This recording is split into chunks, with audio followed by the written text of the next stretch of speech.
Question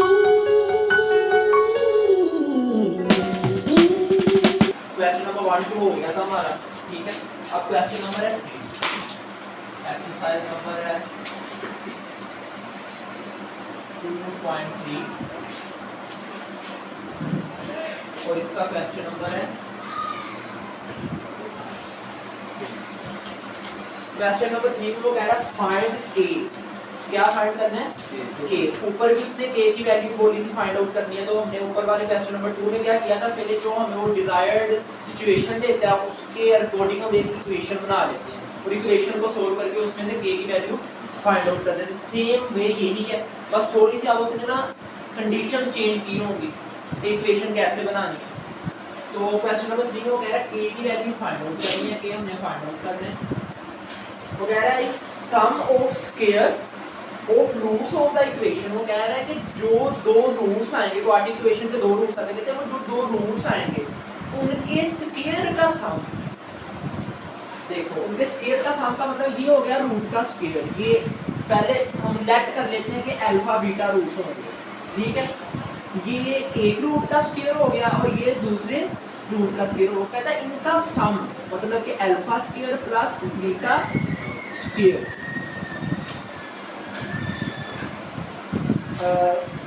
is true. वो कह रहा है कि किसके इक्वल है? 2 के।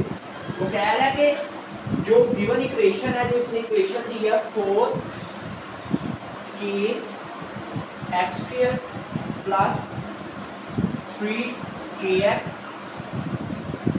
माइनस 8 इज इक्वल टू 0, ठीक है। वो कह रहा है कि जो ये मैंने इक्वेशन दी है इसके जो रूट्स आएंगे उनके स्क्वायर्स का सम, मतलब कि उन रूट्स के स्क्वायर्स और उनका सम किसके इक्वल होगा? 2 के। तो हमारे पास जो गिवन कंडीशंस है उनमें जो डिजायर्ड इक्वेशन वो बन जाएगी alpha square plus beta square is equal to 2। ले जी उसने जो हमें कंडीशंस दी थी हमने उसको फॉलो करके तो अपने पास वो इक्वेशन बना ली है जो उसने हमें बताई। अच्छा जी, अब देखो first of all alpha square plus beta square किसके इक्वल होता है?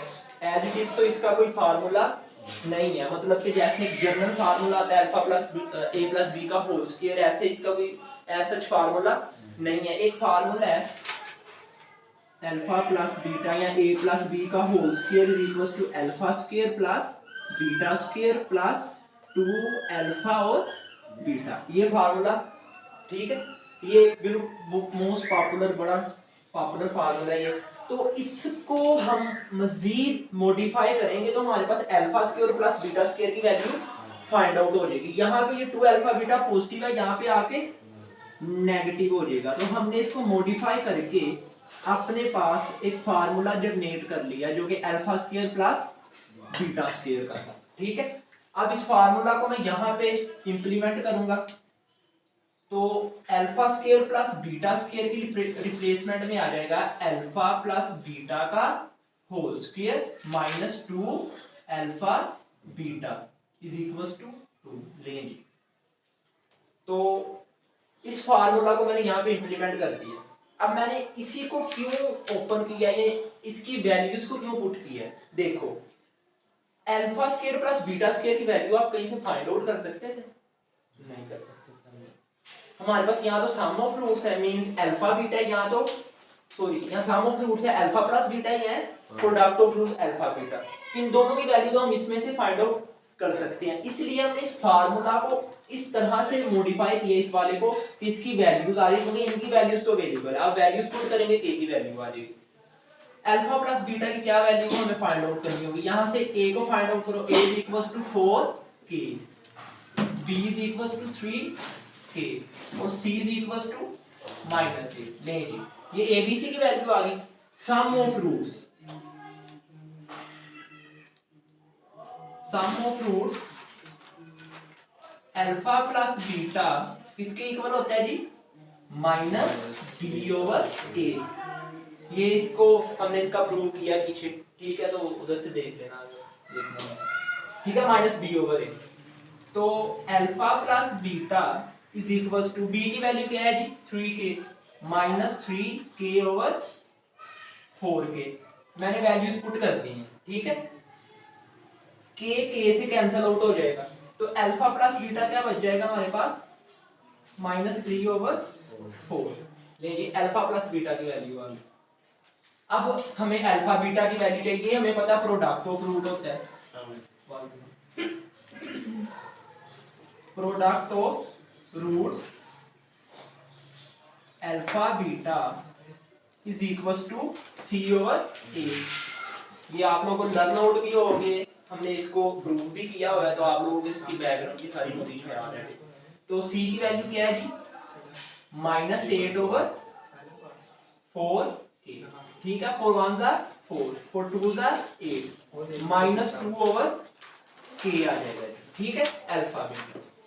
देखिए हमारे पास वैल्यूज आ गई, ये अल्फा प्लस बीटा की वैल्यू आ गई, ये अल्फा बीटा की वैल्यू फाइंड होगी, इसको इक्वेशन 1 का नेम दे दो, ठीक है। तो अब इसको मैं इधर सोल्व कर देता हूं। अच्छा देखो, अब इन फार्मूला से हमें कितना फायदा हो रहा है, सांचे बना लिए ना हम लोगों ने अपने पास।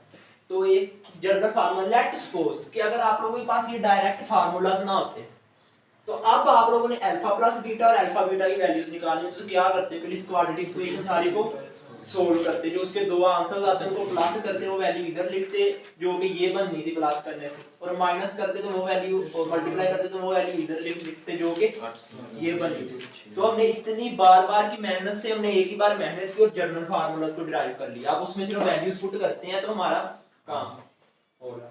अच्छा जी, बाय, अच्छा जी ये मैं नेक्स्ट इधर कर रहा हूं, by putting the values in equation 1 में वैल्यूज पुट कर रहा हूं, जो कि जिसको मैंने ये नाम दी है, ठीक है। अल्फा प्लस बीटा, एक बार एज इट इज लिख देता हूं इक्वेशन, ताकि आप वैल्यूज पुट करें तो, ठीक है। अल्फा प्लस बीटा की क्या वैल्यू है जी, -3/4 का होल स्क्वायर -2, अल्फा बीटा की क्या वैल्यू है जी, -2/k इज इक्वल्स टू 2, ठीक है। इनका स्क्वायर्स ओपन करो तो ये नेगेटिव है, पावर इवन है तो पॉजिटिव में आएगा। 3 का स्क्वायर 9 और 4 का स्क्वायर 16, स्क्वायर्स ओपन किए, माइनस ये अंदर मल्टीप्लाई होगा तो 2 2s are 4, -4/k is equals to 2, ठीक है। ये माइनस इधर अंदर मल्टीप्लाई होगा तो साइन चेंज हो जाएंगे, +4/k इज इक्वल्स टू 2, ठीक है। तो अब इनका एलसीएम लेंगे, तो एलसीएम लेने का वे क्या होता है जी, नीचे वाले आपस में मल्टीप्लाई और ऊपर वाले आपको पता है क्रॉस मल्टीप्लाई होते हैं,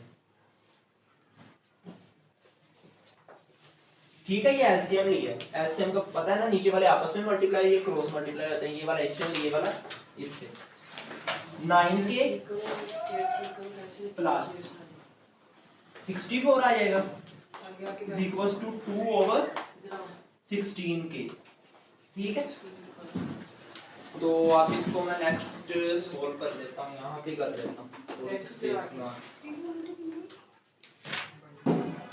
अच्छा जी, यहां पे ये डिवाइड हो रहा है, इधर आकर मल्टीप्लाई होगा, क्योंकि आपको पता है जब भी कोई भी इक्वेशन को सोल्व करते हैं हम उसकी फ्रिक्शन को रिमूव करते हैं, खत्म करते हैं, तो ये उधर जाके मल्टीप्लाई होगा तो 9k प्लस 64 ये सोल्व करो, 9k plus 64 is equals to 62 का 32k। और एक चीज हमेशा याद रखिए, जब भी किसी वेरिएबल की वैल्यूज फाइंड करते हैं, वेरिएबल को एक साइड में इक्वेशन की ले जाते हैं और कांस्टेंट को एक साइड में रख लेते हैं, तो कोशिश आगे क्या होगा, नेगेटिव होगा। तो इनको माइनस करो तो क्या आंसर आता है, x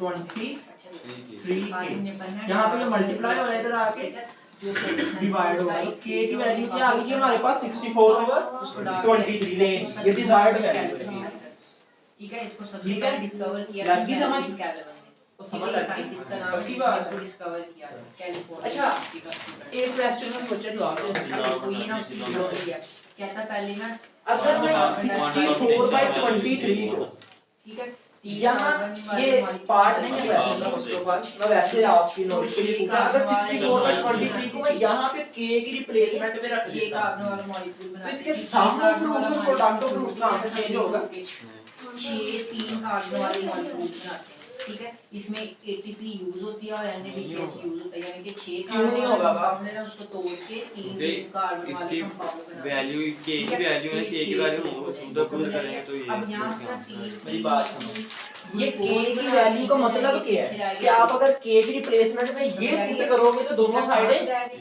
मतलब ये पुट करने से इक्वेशन में कोई इफेक्ट होगा नहीं ये सिर्फ एक अननोन वेरिएबल की तरह हमने वैल्यू निकाली है वैल्यू पुट करके वही सम ऑफ रूट्स और प्रोडक्ट ऑफ रूट्स करोगे सेम आंसर ठीक है इस तरह ये कार्बन डाइऑक्साइड ये मैं सेम एक और चीज भी बता दूं जब आप लोग इधर सभी जगह पे k की पुट करते हैं यहाँ पे आप इसको रख के को बाय -2/k नहीं बन रहा यहाँ पे भी फिर k की वैल्यू पुट करनी है मतलब सेम रहेगा आंसर सम ऑफ रूट्स तो -3/4 ही आएगा जब प्रोडक्ट ऑफ रूट्स करोगे तो वो आंसर थोड़ा डिफरेंट होगा क्यों डिफरेंट होगा क्योंकि वहां पे यहाँ पे तुम अभी k की वैल्यू पुट करके देख लेना उसके साथ आएगा ठीक है और इसका जो दूसरा पार्ट है वो कर लोगे तीन कार्बन वाले मॉलिक्यूल अच्छा दूसरे पार्ट की मैं इक्वेशन अगर कहता हूं बना दूंगा सेम थर्ड के दूसरे पार्ट की सेम सिचुएशन है जिसकी अब आपने इक्वेशन जनरेट करनी है the sum of square root of roots of the equation is equal to 6 अब यहां पे रिप्लेसमेंट में सिर्फ 2 की जगह पे क्या आएगा 6 ऐसे कोई इक्वेशन लिखेंगे a b c की वैल्यूज निकालेंगे इसको लिखे इसका फार्मूला ऐसे पुट आउट करेंगे उसके बाद सम ऑफ रूट्स निकालेंगे प्रोडक्ट ऑफ रूट्स निकालेंगे और सो ठीक है लग गया समझ दूसरी बात चलो ये पार्ट अब आप लोग कर लेना क्वेश्चन नंबर 4 भी करेंगे